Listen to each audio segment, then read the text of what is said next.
رب زدني علما رب زدني علما. بسم الله الرحمن الرحيم.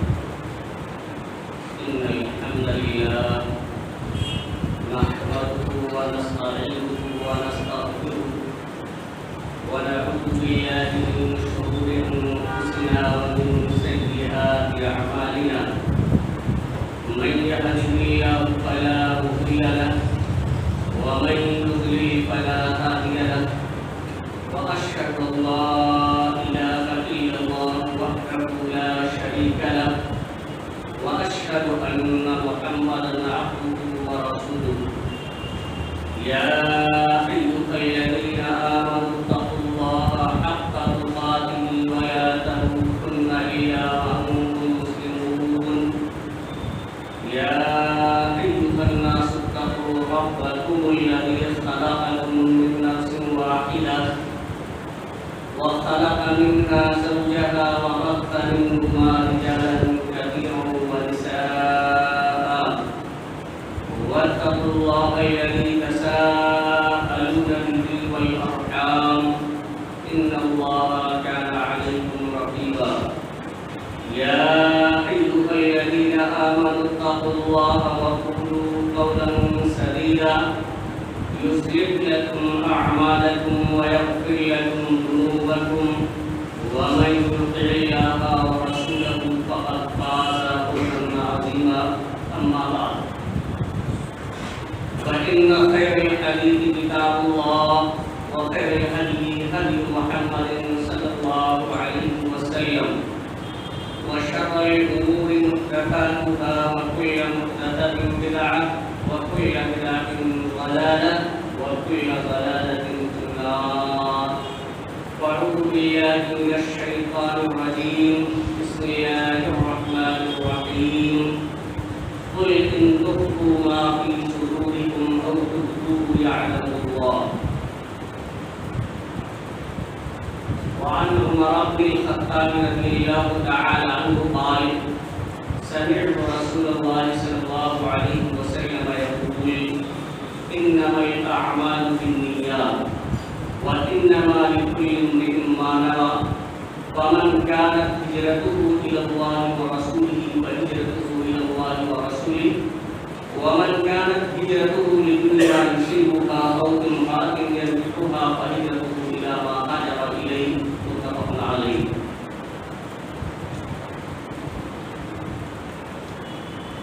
معزز سامعین کرام، حاضرین جمعہ، قوم کے نوجوان ساتھیوں اور عزیز بچوں، میری ماں اور بچوں، اللہ رب العالمین کے حمد و ثنا، عظمت و کبریائی اور نبی مکرم، رسول معظم، پیغمبر محتشم، خاتم الانبیاء سید المرسلین جناب محمد رسول اللہ صلی اللہ علیہ وسلم پر بے شمار درود و سلام کے بعد معلوم ہو کہ خطبہ مسنہ کے بعد سورہ آل عمران کی 29 نمبر آیت کریمہ آپ کے سامنے تلاوت کی گئی ہے اور ساتھ ہی بخاری اور مسلم کی ایک روایت بھی پڑھی گئی ہے جس کے راوی خلیفہ دوم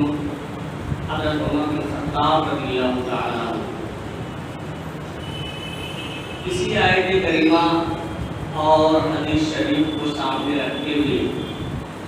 آج کے اس جمعہ کے خطبے میں اخلاص نیت کے تعلق سے کچھ باتیں میں آپ حضرات کے سامنے عرض کرنا چاہتا ہوں. اللہ رب العالمین سے دعا ہے کہ الہ العالمین ہمیں کتاب و سنت کی روشنی میں صحیح بات کہنے اور کما حق اس پر عمل کرنے کی توفیق عطا فرمائے. حاضرین گرامی، اللہ رب العالمین نے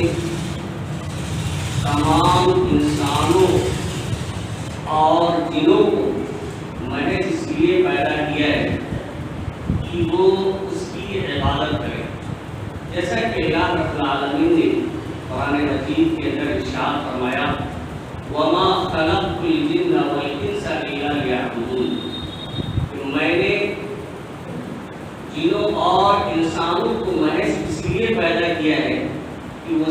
اور صرف میری عبادت کرے۔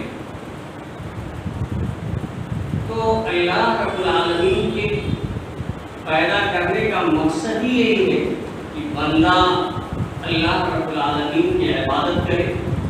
لیکن اس عبادت کی مقبولیت کے لیے کچھ شرطیں ہیں۔ انہی میں سے ایمان کے بعد ایک اہم شرط یہ ہے کہ جو بھی عبادت کی جائے ان تمام عبادات میں بندے کی نیت خالص، مقصد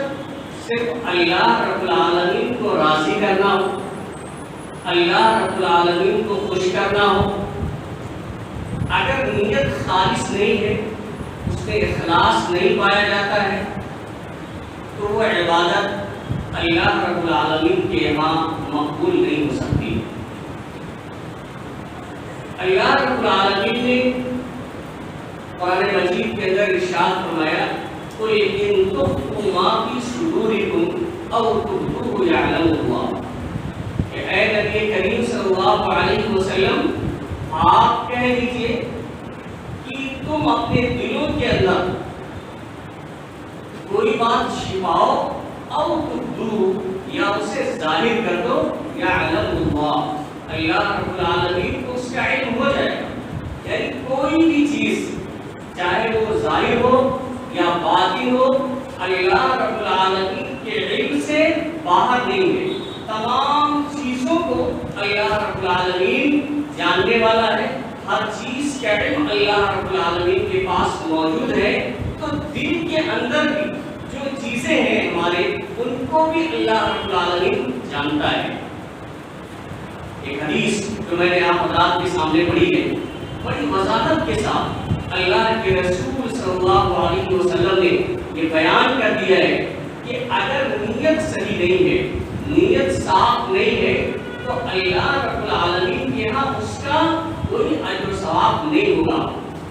اگر خطاب رضی اللہ تعالیٰ عنہ فرماتے ہیں کہ سمعت رسول اللہ صلی اللہ علیہ وسلم یقول کہ میں نے اللہ کے رسول صلی اللہ علیہ وسلم کو فرماتے ہوئے سنا انما الاعمال بالنیات، تمام اعمال کا دار و مدار نیتوں پر۔ یہاں اعمال سے مراد اعمال صالحہ ہے، نیک عمل، جیسے نماز پڑھنا، روزہ رکھنا، حج ادا کرنا، زکوٰۃ دینا اور دوسرے اچھے اعمال کرنا، یہ تمام اعمال، ہجرت کرنا، لوگوں پر احسان کرنا، والدین کے ساتھ اچھا سلوک کرنا، پڑوسیوں کے ساتھ اچھا برتاؤ کرنا، یعنی جو اچھے اعمال ہیں ان کا ذکر کیا جا رہا ہے کہ انما الاعمال بالنیات، تمام کے تمام اعمال کا دار و مدار نیتوں پر ہے۔ وَإِنَّمَا لِكُلِّ امْرِئٍ مَّا نَوَىٰ، اور ہر آدمی کو اس کی اچھی نیت یا بری نیت کے اعتبار سے بدلہ ملے گا۔ اگر نماز اس لیے پڑھتا ہے کہ اللہ رب العالمین راضی ہو جائے تو اس کا اجر ملے گا، لیکن اللہ کی رضا کے ساتھ ساتھ اللہ کے لیے اسے سجدہ کرنا تھا، مسجود اللہ رب العالمین ہے، لیکن اپنے کسی ساتھی کو مسجد میں آتا ہوا دیکھ کر وہ سجدہ لمبا کر دیتا ہے، اس میں اللہ رب العالمین کی رضا کے ساتھ ساتھ دوسرے کو بھی شریک کر لیتا ہے، دوسرے بھائی کو بھی خوش کرنا چاہتا ہے، تو اب مسجود تو ہو گئی، وہ عبادت خالص نہیں رہ گئی، اب نیت میں خلوص نہیں رہ گیا، اللہ کی رضا کے ساتھ ساتھ دوسرے کو بھی شریک کر دیا گیا۔ جبکہ نماز فرض ہے اور ایک صالح عمل ہے، لیکن یہ صالح عمل بھی اللہ رب العالمین قبول نہیں فرمائے گا جب نیت میں اخلاص نہیں رہ جائے گا، جب خلوص نہیں رہ جائے گا۔ تو اللہ کے رسول نے فرمایا وَإِنَّمَا لِكُلِّ امْرِئٍ مَّا نَوَىٰ، کہ ہر آدمی کو اس کے عمل کا، اچھے یا برے، اچھے عمل کا اچھی اور بری نیت کے اعتبار سے اسے بدلہ ملے گا۔ فَمَنْ كَانَتْ هِجْرَتُهُ إِلَى اللَّهِ وَرَسُولِهِ فَهِجْرَتُهُ إِلَى اللَّهِ وَرَسُولِهِ، جس نے اللہ اور اس کے رسول کو خوش کرنے کے لیے ہجرت کیا، اللہ کی رضا کے لیے اپنے گھر بار کو چھوڑا، اپنے اعزاء و اقارب کو چھوڑا، فَهِجْرَتُهُ إِلَى اللَّهِ وَرَسُولِهِ، تو اس کی ہجرت اللہ اور اس کے رسول کی طرف ہوگی، یعنی اس کا اللہ اور اس کے رسول کی طرف ہجرت کرنے کا ملے گا. لیکن آگے اللہ کے رسول بیان فرماتے ہیں کہ وَمَنْ كَانَتْ هِجْرَتُهُ لِدُنْيَا يُصِيبُهَا کہ جو شخص دنیا کمانے کے لیے ہجرت کرے, پیسہ کمانے کے لیے, مال و دولت کو حاصل کرنے کے لیے وہ ہجرت کرتا ہے, اپنے عیسا و اقربا کو چھوڑ کر, اپنے گھر بار کو چھوڑ کر کے ہجرت کرتا ہے صرف اس مقصد کے تحت کہ اسے دنیا حاصل ہو جائے, مال و دولت حاصل ہو جائے, او امرأۃ ينكحها, یا مقصد یہ ہے کسی عورت سے شادی کرنا. جیسا کہ آج آپ دیکھتے ہیں کہ بہت سارے لوگ اس لیے ایمان لے آتے ہیں کہ اس سے کسی لڑکی سے شادی ہو جائے گی, اس لیے کہیں چلے جاتے ہیں کہ اس سے شادی کر لینا ہے. تو اللہ کے رسول صلی اللہ علیہ وسلم فرماتے ہیں کہ وَمَنْ كَانَتْ هِجْرَتُهُ لِلدُّنْيَا يُصِيبُهَا کہ جو دنیا کمانے کے لیے ہجرت کرے گا, اور امرأۃ ينكحها یا کسی عورت سے شادی کرنے کے لیے ہجرت کرے گا, وَهِجْرَتُهُ إِلَىٰ مَا هَاجَرَ إِلَيْهِ تو اس کی ہجرت اسی کی طرف ہوگی جس کے لیے اس نے ہجرت کی ہے. یعنی اللہ اور اس کے رسول کی طرف ہجرت کرنے کا ثواب اسے نہیں ملے گا. یہ بخاری و مسلم کی روایت ہے. بعض روایات کے اندر اس حدیث کا پس منظر, اس کی شان ورود یہ بیان کی گئی ہے کہ ایک شخص نے ام قیس نامی ایک عورت کو نکاح کا پیغام دیا. عربوں کے ہاں آپ جانتے ہیں کہ مرد عورت کو نکاح کا پیغام بھیجتا ہے. تو ایک عورت نے, ایک آدمی نے ام قیس نامی ایک عورت کو نکاح کا پیغام دیا کہ میں تم سے شادی کرنا چاہتا ہوں. تو اس عورت کو یہ شرط لگائی کہ جب تک آپ ہجرت نہیں کریں گے اس وقت تک میں تم سے شادی نہیں کر سکتی ہوں. تو کیونکہ وہ شادی کرنا چاہتے تھے, انہوں نے ہجرت کی اور اس کے بعد شادی ہو گئی. تو صحابہ کرام کے درمیان, لوگوں کے درمیان ان کا نام مہاجر ام قیس پڑ گیا. یعنی لوگوں کے درمیان یہ مشہور ہو گیا اور مشہور ہو گئے مہاجر ام قیس کے نام سے کہ ام قیس کی طرف ہجرت کرنے والے. ام قیس سے شادی کرنے کا چونکہ مقصد تھا اس لیے انہوں نے ہجرت کی, تو ان کا نام یہ مشہور ہو گیا مہاجر ام قیس. عرض کرنے کا مقصد یہ ہے کہ اس حدیث سے بالکل واضح ہے کہ کتنا ہی اچھا عمل اور صالح عمل کیوں نہ ہو, اگر اس عمل کے کرتے وقت نیت میں خلوص نہیں ہے, نیت صاف نہیں ہے, صرف اللہ اور اس کے رسول کی رضا مطلوب نہیں ہے, تو وہ عمل اللہ رب العالمین کے ہاں مقبول نہیں ہو سکتا ہے. اسی طرح سے ایک حدیث کے اندر جس کے نام حضرت عائشہ صدیقہ رضی اللہ تعالیٰ عنہا ہے, آپ دیکھیے کہ نیت کا کتنا بڑا دخل ہوتا ہے. حضرت عائشہ صدیقہ رضی اللہ تعالیٰ عنہا کہتی ہے کہ قال رسول اللہ صلی اللہ علیہ وسلم یغزو جیش الکعبہ فاذا كانوا ببیداء من الارض یخسف باولهم وآخرهم. حضرت عائشہ صدیقہ رضی اللہ تعالیٰ عنہا کہتی ہے کہ اللہ کے رسول صلی اللہ علیہ وسلم نے فرمایا کہ ایک لشکر خانہ کعبہ کو گرانے کے لیے چل کے جائے گا, لیکن فَإِذَا كَانُوا بِبَيْدَاءَ مِنَ الْأَرْضِ يُخْسَفُ بِأَوَّلِهِمْ وَآخِرِهِمْ. لیکن جب وہ ایک جنگل میدان میں پہنچے گا, وہ لشکر ایک جنگل میدان میں پہنچے گا, تو اول سے آخر تک سارے کے سارے لوگوں کو پھنسا دیا جائے گا. زمین کے اندر ان تمام لوگوں کو پھنسا دیا جائے گا. لیکن یہ واقعہ کب ہوگا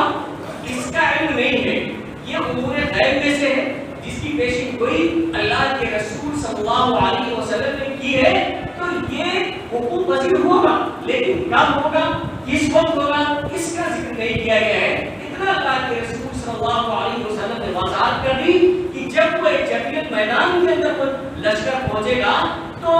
اول سے آخر تک جتنے لوگ ہوں گے سارے کے سارے لوگ زمین کے اندر پھنسا دیے جائیں گے. یخسف بأولهم وآخرهم. عائشہ صدیقہ رضی اللہ تعالیٰ عنہا کہتی ہے کہ اللہ کے رسول صلی اللہ علیہ وسلم کیف یخسف بأولهم وآخرهم کہ کیسے اول سے آخر تک کے لوگوں کو دھسا دیا جائے گا. وفیہم اسواقهم ومن لیس منهم. حالانکہ ان کے اندر ایسے لوگ ہوں گے جو مارکیٹ اور بازار میں نہیں ہوں گے, عام لوگ ہوں گے, وہ جنگ کرنے والے لوگ نہیں ہوں گے, ومن لیس منهم, اور ایسے لوگ ہوں گے جو ان کے ساتھ نہیں ہوں گے. تو آپ بتائیے کہ اول سے آخر تک جو سارے لوگوں کو دھسا دیا جائے گا, سارے لوگ زمین کے اندر دھسا دیے جائیں گے, تو یہ معصوم لوگوں کا کیا حال ہوگا. تو اللہ کے رسول صلی اللہ علیہ وسلم نے فرمایا قال وآخرین. پھر آپ نے فرمایا کہ اول سے آخر تک جتنے لوگ ہوں گے سارے کے سارے لوگ، چاہے ان کا مقصد ہو یا مقصد نہ ہو، کسی ضرورت کے تحت بازار یا مارکیٹ وغیرہ میں گئے ہیں تو وہ سارے لوگ پھنسا دیے جائیں گے. لیکن ثم یبعثون علی نیاتہم، پھر قیامت کے دن ان کو ان کی نیتوں کے مطابق کھایا جائے گا. دو باتیں بہت اہم معلوم ہوتی ہیں، ویسے مسائل کے لیے نکلیں گے لیکن وقت اس میں بہت کم ہوتا ہے. دو باتیں بہت اہم ہیں. ایک بات تو یہ کہ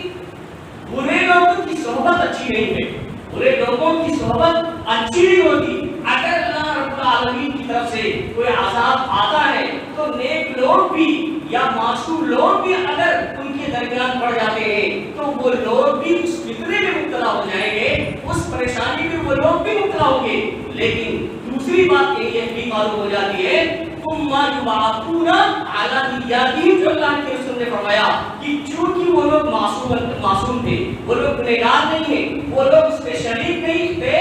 لیکن اس عذاب میں مبتلا تو ہو گئے دنیا میں، لیکن قیامت کے دن چونکہ وہ ان لوگوں میں سے نہیں تھے، ان کی نیتوں کے مطابق ان کا حشر ہوگا، ان کو اٹھایا جائے گا. تو نیت بہت ضروری ہے. جب تک نیت میں خلوص نہیں ہوگا، للہیت نہیں ہوگی، اللہ اور اس کے رسول کی رضا مطلوب نہیں ہے، تو اس وقت تک اللہ رب العالمین کے ہاں کوئی عمل مقبول نہیں ہو سکتا ہے. ایک روایت اور آپ کے سامنے ذکر کروں، بہت دلچسپ روایت ہے. معن بن یزید بن اخنس رضی اللہ تعالیٰ عنہ حدیث کے راوی اور تینوں صحابی، معن بھی صحابی ہے اور ان کے باپ یزید بھی صحابی ہے اور ان کے دادا اخنس، تینوں کے تینوں لوگ صحابی ہیں. یعنی تینوں خوش نصیب لوگ ایسے ہیں جنہوں نے صحابیت کا درجہ حاصل ہے، اللہ کے رسول صلی اللہ علیہ وسلم سے حالت ایمان میں ملاقات کی. تو معن بن یزید بن اخنس کہتے ہیں کہ اخرج ابی یزید دنانیر یتصدق بها، کہ میرے باپ یزید نے کچھ دینار نکالا صدقہ کرنے کے لیے، یعنی صدقہ کرنے کے لیے کچھ دینار نکالا. تو کہتے ہیں کہ وہ دینار انہوں نے فوضعها عند الرجل في المسجد، ایک آدمی کو مسجد میں دینار دے دیا. کیوں دے دیا؟ کہ میری طرف سے آپ کسی کو صدقہ کر دیجیے گا، کوئی ضرورت مند ہوگا، کوئی محتاج ہوگا جسے درہموں دینار کی ضرورت ہوگی تو آپ دے دیجیے گا. آگے معن بن یزید کہتے ہیں کہ فجئت، میں مسجد میں آیا، فاخذتها فاتيته بها، کہتے ہیں کہ میرے والد نے مسجد میں ایک شخص کو صدقہ کرنے کے لیے کچھ دینار دیا اور میں آیا، مجھے جب معلوم ہوا مجھے اس کی ضرورت تھی تو میں نے وہ لیا اور گھر لے کر کے آیا اور والد کو جب معلوم ہوا تو انہوں نے کہا وقال والله ما اياك عرفت. ظاہر سی بات ہے اگر جب بیٹے ہی کو دینا ہوتا تو گھر ہی میں دیتے، مسجد میں دینے کی کوئی ضرورت نہیں تھی، لیکن وہ کسی اور کو دینا چاہتے تھے. اور چونکہ اگر کفالت کی ذمہ داری ہے، باپ جس کی کفالت کی ذمہ داری ہے اس سے صدقہ خیرات یا اسی طرح سے زکات وغیرہ نہیں دیا جا سکتا ہے. تو بہرحال ان کے باپ کو جو معلوم ہوا تو انہوں نے کہا واللہ ما اردت اياك، اللہ کی قسم میں نے تمہیں دینے کا ارادہ نہیں کیا تھا. تم کہاں سے وہاں پہنچ گئے، تمہیں کیسے یہ دینار مل گئے؟ تو بحث ہونے لگتی ہے، باپ اور بیٹے میں بحث ہو جاتی ہے. وہ کہتے ہیں مان کہ آپ نے نکال دیا اللہ کے راستے میں، آپ کو اس کا ثواب مل جائے گا، آپ کو کیا پریشانی ہے، مجھے اس کی ضرورت تھی میں نے لے لیا. اور شرعی مسئلے میں اگر والد سے کوئی بحث مباحثہ ہو جائے تو اس کو گستاخی نہیں کہا جا سکتا ہے. بہرحال بحث ہوتی ہے اور معاملہ حل نہیں ہو پاتا ہے تو کہتے ہیں فخاصمتہ الی رسول اللہ صلی اللہ علیہ وسلم، کہتے ہیں کہ میں اپنے والد کو اللہ کے رسول صلی اللہ علیہ وسلم کے پاس لاتا ہوں. یہ جھگڑا اللہ کے رسول صلی اللہ علیہ وسلم تک جاتا ہے اور یہ لے آتے واپس نہیں کرتے ہیں کہ دینار واپس کرتے ہیں، کہتے نہیں آپ چلیے اللہ کے رسول صلی اللہ علیہ وسلم کے پاس اور وہاں فیصلہ ہوگا کہ اس کا حقدار کون ہے. کہتے ہیں فخاصمتہ الی رسول اللہ صلی اللہ علیہ وسلم فقال صلی اللہ علیہ وسلم، تو آپ صلی اللہ علیہ وسلم فرماتے ہیں لکا ما نویت یا یزید، اے یزید، یعنی معن کے باپ سے کہتے ہیں اے یزید تمہارے لیے اس کا جو ثواب ہے جو تم نے نیت کی ہے، لکا ما نویت، جو آپ کا ارادہ تھا، جو آپ کے اندر للہیت تھی، جو خلوص تھا، آپ نے کسی مستحق کو دینے کے لیے صدقہ کر دیا ہے، آپ کی نیت خالص ہے، آپ بیٹے کو نہیں دینا چاہتے ہیں، آپ یہ حسن اتفاق ہے بیٹے کے لیے اسے ضرورت تھی، اگر اسے مل گیا ہے تو آج کے اندر ثواب میں کوئی کمی نہیں ہوگی۔ کہا لکا ما نویت یا یزید، اے یزید جس چیز کا آپ نے ارادہ کیا ہے وہ آپ کے لیے ہے، یعنی اس صدقہ کرنے کا آپ کو جو ثواب مل جائے گا۔ یہ اللہ کے رسول صلی اللہ علیہ وسلم نے فرمایا، اور آگے کیا فرمایا، وَلَكَ مَا أَخَذْتَ يَا مَعْنُ، اے مان وہ آپ کے لیے جو آپ نے لے لیا، آپ کو وہ دنانیر وہ دینار آپ کو ملے ہیں تو وہ آپ کا ہو گیا، اب ضرورت نہیں ہے اسے واپس کرنے کی۔ سامعین کرام آپ دیکھیں کہ اس سے یہ معلوم ہوتا ہے کہ اگر غلطی سے باپ کی صدقہ دے اور بیٹے کے ہاتھ میں پہنچ جائے تو اس میں کوئی کمال کی بات نہیں ہے، لیکن بعض لوگوں نے اسے عام صدقے پہ محمول کیا ہے، زکوٰۃ نہیں دی جا سکتی ہے، لیکن امام بخاری نے تو کتاب زکوٰۃ کے اندر اسے ذکر کیا ہے، کیونکہ اس میں تو معلوم نہیں تھا، ان کو معلوم تو تھا نہیں، تو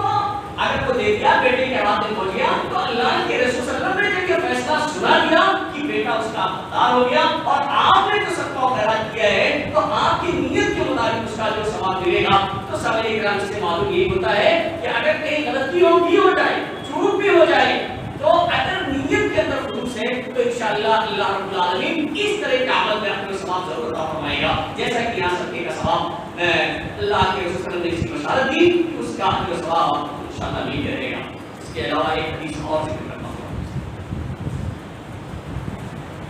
اگر نیت خالص نہیں ہے تو عمل اچھا بھی تو اس کا برا عمل تو اس پہ تو سب وائد ہے، لیکن اچھا عمل اگر نیت صحیح نہیں ہے تو اللہ رب العالمین کے ہاں اس کا کوئی اجر و ثواب نہیں ہے، کتنا ہی بہتر اور کتنا ہی زیادہ عمل کیوں نہ انجام دیے جائیں۔ یہ ایک بہت ہی مشہور روایت ہے صحیح مسلم کے اندر اور صحیح بخاری کے اندر، آپ دیکھیں کہ اللہ کے رسول صلی اللہ علیہ وسلم، صحیح مسلم میں 1905 نمبر حدیث ہے، حضرت ابو ہریرہ رضی اللہ تعالیٰ عنہ اس کے راوی ہیں کہ اللہ کے رسول صلی اللہ علیہ وسلم نے فرمایا کہ ان اول الناس یجزا یوم القیامت علیہ رجل استشهد، اس سب سے پہلے قیامت کے دن، دیکھیے وقت ختم ہو رہا ہے، اس لیے سارے الفاظ نہیں مان پڑے جا سکتے ہیں، اس کا مفہوم آپ کے سامنے ذکر کر دیتا ہوں۔ تین لوگ ایسے ہوں گے، تین قسم کے لوگ ہوں گے جن کے خلاف فیصلہ کیا جائے گا قیامت کے دن۔ سب سے پہلے نمبر 1 رجل استشهد، ایک وہ آدمی جو اللہ کے راستے میں جہاد کرتے ہوئے شہید کر دیا گیا، اعلاء کلمت اللہ کے لیے جہاد کر رہا تھا، اللہ کے راستے میں قتال کر رہا تھا اور اس نے اپنی جان قربان کر کے وہ شہید ہو گیا، لیکن اس کے خلاف فیصلہ کیا جائے گا قیامت کے دن۔ یہ اللہ کے رسول صلی اللہ علیہ وسلم فرماتے ہیں، کہتے ہیں فَقُضِيَ بِهِ، اسے لایا جائے گا اللہ رب العالمین کے پاس، فَعَرَّفَهُ نِعْمَهُ، اللہ رب العالمین اسے اپنی نعمتیں پہچانوائے گا، یاد دلائے گا کہ یہ نعمتیں میں نے تمہیں ادا کی تھی، بہت طاقتور بنایا تھا، قوی بنایا تھا، تو اس نعمت کا کیا کیا آپ نے، وَعَمِلْتَ بِهَا، اس نعمت کے ساتھ کیا کیا؟ تو وہ آدمی کہے گا یہ قاتلت فیک، العالمین تیرے لیے تو میں نے قتال کیا، لوگوں سے لڑائی کی کہ تیرا کلمہ بلند ہو، اسلام کی سربلندی کے لیے، اب استشہدت، یہاں تک کہ میں شہید ہو گیا، میں نے اپنی جان ہی تیرے راستے میں گنوا دی۔ تو اللہ رب العالمین کہے گا غلط تھا، تو نے جھوٹا، حالانکہ وہ اللہ کے راستے میں مارا گیا، اللہ کے راستے میں شہید کیا گیا ہے، لیکن اللہ رب العالمین ایسے شخص سے قیامت کے دن کہے گا غلط تھا، تم جھوٹ گئے، تمہاری بات میں کوئی سچائی نہیں ہے۔ اس کے بعد اللہ رب العالمین فرمائے گا کہ وَلَكِنَّكَ قَاتَلْتَ لِأَن يُقَالَ جَلِيٌّ، تم اس لیے قتال کیے تھے، اس لیے جنگ کر رہے تھے تاکہ لوگوں کے درمیان کہا جائے کہ بہت بہادر، فقط قیل، اور یہ کہا جا چکا ہے دنیا حاصل کرنے کے لیے، شہرت کے لیے، تاکہ لوگوں کے درمیان تمہاری بہادری مشہور ہو جائے، تمہاری شجاعت مشہور ہو جائے اور بہت بڑے مجاہد تصور کیے جاؤ دنیا کی نظروں میں، اس لیے تم نے قتال کیا تھا۔ اور وہ فقط قیل، اور یہ کہا جا چکا ہے جو مقصد تھا تمہارا حاصل ہونے کا، دنیا میں وہ مقصد حاصل ہو چکا ہے، دنیا میں وہ چیز تمہیں مل چکی کی ہے آپ ثم امر به، پھر اس کے بارے میں یہ حکم دیا جائے گا فَصُحِبَ عَلَى وَجْهِهِ حَتَّى أُلْقِيَ فِي النَّارِ، آپ سے چہرے کے بل گھسیٹ کر اسے جہنم میں ڈال دیا جائے گا. یہ پہلا شخص ہوگا. اور ایک دوسرا شخص ہوگا جس نے وَرَجُلٌ تَعَلَّمَ الْعِلْمَ وَعَلَّمَهُ وَقَرَأَ الْقُرْآنَ، دوسرا وہ شخص ہوگا جس نے علم حاصل کیا اور لوگوں کو اس کی تعلیم بھی دی، پڑھا بھی اور لوگوں تک وہ پہنچایا بھی. وہ قرأ القرآن، اور قرآن کی قرآن پڑھا، یعنی بہت بڑا عالم ہوگا، بہت بڑا قاری ہوگا. اس سے لایا جائے گا اور اس سے اللہ رب العالمین اپنی نعمتیں یاد دلائے گا کہ تمہیں میں نے علم سے نوازا کیا، میں قرآن میں آپ کو مہارت حاصل کی، اس کی تفسیر میں آپ کو مہارت حاصل کی. بتائیے آپ نے اس نعمت کے ساتھ کیا کیا؟ وہ کہے گا الہ العالمین میں نے یہ علم حاصل کیا، لوگوں تک پہنچایا، تو بے شمار لوگ ہزاروں کی تعداد میں آتے تھے، لوگوں کو میں نے نصیحت کی، لوگوں کو سمجھایا. یہ تمام چیزیں اپنی جو بھی کہنا چاہے گا وہ اللہ رب العالمین کے سامنے وہ ذکر کرے گا. لیکن اللہ رب العالمین کہے گا کذبتا، ایسے عالم سے، ایسے قاری سے اللہ رب العالمین کہے گا کذبتا، تم نے جھوٹ کہا ہے، تم نے اس لیے تقریریں کی ہے، تم نے اس لیے دعوت و تبلیغ کا کام کیا ہے، تم نے اس لیے ترک قرآن کیا ہے تاکہ تمہیں کہا جائے کہ بہت بڑا عالم ہے، تمہیں یہ کہا جائے کہ بہت بڑے قاری ہیں. شہرت کے لیے آپ نے یہ تمام کام کیا ہے، میری رضا کے لیے تم نے نہیں کیا. یعنی تمہاری نیت میں کھوٹ ہے، تمہاری نیت میں خلوص نہیں تھا، اس لیے پھر اس کے بارے میں حکم دیا جائے گا فَصُحِبَ عَلَى وَجْهِهِ، اور اسے چہرے کے بل گھسیٹ کر کے حَتَّى أُلْقِيَ فِي النَّارِ، جہنم میں ڈال دیا جائے گا. اور تیسرا شخص ہوگا وَرَجُلٌ وَسَّعَ اللَّهُ عَلَيْهِ، تیسرا ایسا شخص جسے اللہ تعالیٰ نے خوشحال بنایا ہے. وَأَعْطَاهُ مِنْ أَسْرَافِ مَالِ كُلِّهِ، اور ہر قسم کی مال و دولت سے اسے نواز دیا ہے. یعنی ایک مالدار شخص کو، ایک غنی شخص کو لایا جائے گا، طاقتور کو بھی لایا جائے گا، عالم و قاری کو بھی لایا جائے گا، اور ایک مالدار شخص کو لایا جائے گا جسے اللہ رب العالمین نے مال و دولت سے نوازا ہے. اور اس سے پھر اللہ رب العالمین فرمائے گا وَمَا عَمِلْتُ فِيهَا، یعنی اپنی نعمتیں ذکر کرنے کے بعد پوچھے گا کہ ان نعمتوں کے ساتھ تم نے کیا کیا، اس کے ساتھ کیسا تمہارا رویہ رہا ہے. تو وہ کہے گا الہ العالمین کوئی بھی ایسا راستہ نہیں ہے جس میں تو خرچ کرنا پسند کرتا ہے اس پہ میں نے خرچ نہ کیا ہو. مسجد میں ضرورت پڑی تو میں موجود تھا، مدرسے میں ضرورت پڑی میں موجود تھا، غریبوں کو دینے کی ضرورت پڑی میں موجود تھا، بیوہ، مساکین، یتیم اور جتنے بھی مستحق لوگ تھے، چاہے ہمارے رشتے دار رہے ہوں یا دوسرے لوگ رہے ہوں، ہر جگہ جہاں تو چاہتا تھا میں نے تیرے راستے میں خرچ کیا ہے. اللہ رب العالمین ایسے مالدار سے، ایسے خرچ کرنے والے سے کہے گا کذبتا، تو نے جھوٹ کہا، تو جھوٹ بول رہے ہو. حالانکہ اس نے خرچ کیا ہوگا، دیا ہوگا، لیکن اللہ رب العالمین کہے گا کہ تم نے جھوٹ کہا ہے، تم جھوٹ بول رہے ہو، تم اس لیے خرچ کر رہے تھے تاکہ تمہیں سخی کہا جائے، تمہیں بہت زیادہ خرچ کرنے والا کہا جائے، بہت زیادہ اللہ کے راستے میں دینے والا کہا جائے. تم نے شہرت کے لیے، تم نے اپنے نام کے لیے کیا ہے، میری رضا کے لیے تم نے نہیں کیا ہے. پھر ایسے مالدار کے بارے میں حکم دیا جائے گا فَصُحِبَ عَلَى وَجْهِهِ النَّارِ، تو عَلَى وَجْهِهِ حَتَّى أُلْقِيَ فِي النَّارِ، اور اسے چہرے کے بل گھسیٹ کر جہنم میں ڈال دیا جائے گا. سامنے کرام دیکھیں، تینوں لوگوں نے جو عمل کیا ہے وہ اعمال اچھے ہیں، لیکن ان اعمال میں خلوص نہیں تھا، اللہ کی رضا صرف مقصود نہیں تھی بلکہ دوسروں کی رضا مقصود تھی. نیت میں خلوص نہ ہونے کی وجہ سے اللہ رب العالمین کے ہاں یہ اچھے اعمال ضائع ہو جائیں گے اور جہنم میں ڈال دیے جائیں گے. تو خلاصہ صرف اس خطبہ جمعہ کا یہی ہے کہ جو بھی اعمال اللہ رب العالمین نے ہمیں بتائے ہیں ان اعمال کو کتاب و سنت کی روشنی میں ادا کرتے ہوئے اپنی نیت کو خالص رکھا جائے. نیت صرف یہ ہو کہ ان اعمال سے اللہ رب العالمین راضی ہو جائے. اس کے علاوہ دوسروں کی رضا کا مقصود ہے تو وہ اعمال اللہ رب العالمین کی دربار میں مقبول نہیں ہوں گے. اللہ رب العالمین سے دعا ہے کہ الہ العالمین ہماری نیتوں میں خلوص عطا فرمائے. الہ العالمین ہم نے جو پریشان حال ہیں ان کی پریشانیوں کو دور فرما دے. جو لوگ بیمار ہیں انہیں شفا کامل و عاجل عطا فرما. جو لوگ محروس ہیں انہیں قرض کی ادائیگی کی توفیق عطا فرما. بارک اللہ لنا ولکم فی القرآن العظیم ونفعنا